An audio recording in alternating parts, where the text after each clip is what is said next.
اعوذ بالله من الشیطان الرجیم بسم الله الرحمن الرحیم. دوستانو تاسو نن زما د وظیفې ته مکمل غوږونی سي سمنه زما خويندې رونه دي. نن تاسو ته زه د سورته واقعه چې کم ده د هغه فضیلت در تخیم او د هغه برکت در تخیم او د هغه فائدې در تخیم چې د هغه څومره فائدې دي.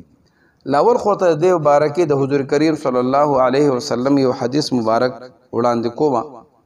حضور کریم صلی الله علیه وسلم فرمایي چې کم سړی د شپې یو ځل سورته واقعه تلاوت کوي بد باندې با په خپل ژوند کې چرې هم غریبي تنگدستی محتاجی ناراضي لګو تنده به بد باندې ناراضي. صحابه کرام چې د یو څو صحابو نه علاوه ټول صحابه کرام چې دا ډېر غریبانانو او کم صحابه کرام چې د دوی د محبت د دنیا سره نو د دین سره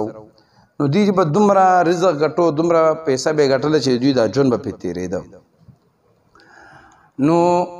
اکثر د دوی محبت چې واغه د سره د دین سره د دین د ذکر سره د دین د خورولو سره.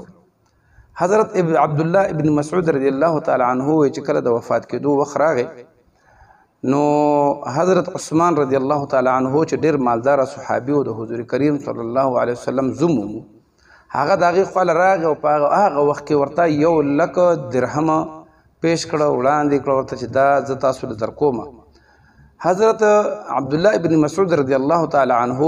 دغه پیسو غوښتنه انکار وکړو. نو حضرت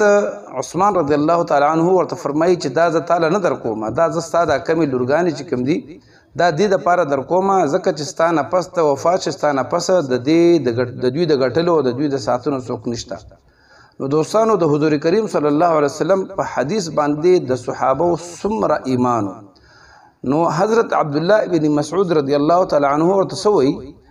ما د پاره او د دې بچو د پاره بالکل مال او چې کوم دې ضرورت نشته ځکه چې ما د حضور کریم صلی الله علیه وسلم نه اوریدلی دي چې څوک د شپې سورته واقعه تلاوت کوي الله رب العزت به په هغه باندې کلم غریبی نه راولي.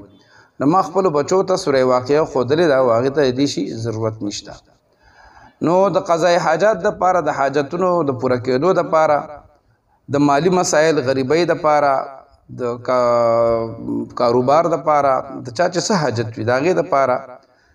کچرته تاسو سورته واقعه یو سل غزل وای او دا ډیر مجرب ده لکه هر ورځ پاغه باندې حدیث ته دی او دا غي نه علاوه یو سل غزل ویل چې کوم دي دام ډیر مجرب دي. دا غرنګ د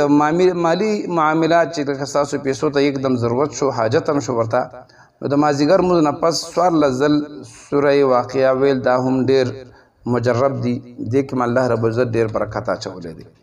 او د ماخام د موز نه پس سورته واقعه چې کم دی ویل سره سکیږي د غریبۍ تنگدستۍ نه نجات راځي او خوشحالي په ژوند کې خوشحالي راځي مال دولت راځي. او کچرته چا څه مسله نختی وي د جیداد معامله وي نو یو سلوي خورزه دی د ماخصن موز نه پس یو سلوي غزل سورته واقعه کوي نو کده د چا سره ډېر غټه سم مسله راغلی وي نو ان شاء الله العزیز الله رب العزت با دا مسله اواره کی. نو سورته واقعه د مطلب دا دی چې سوره مواقعه د مال د دولت د محتاجی د پاره لکه د محتاجی د ختمولو د پاره چاته به محتاج نه او د صحابه په ایمانو. حضرت عبد الله ابن مسعود رضی الله تعالی عنہ د حضرت عثمان رضی الله عنہ نه د خپل لورګانو د پاره چې دا په بستر مرګ پروتو 1,00,000 درهم چې کوم دی قبول نکړه وي ما خپل بچو ته سورته واقعه یاد کړی دا. نو ان شاء الله العزیز کچرته مونږه د قران د غشن په سینې پورې ونیو الله رب العزت به هم زمونږه د دنیا چې څومره مشکلات دی الله باغ ختم کړي.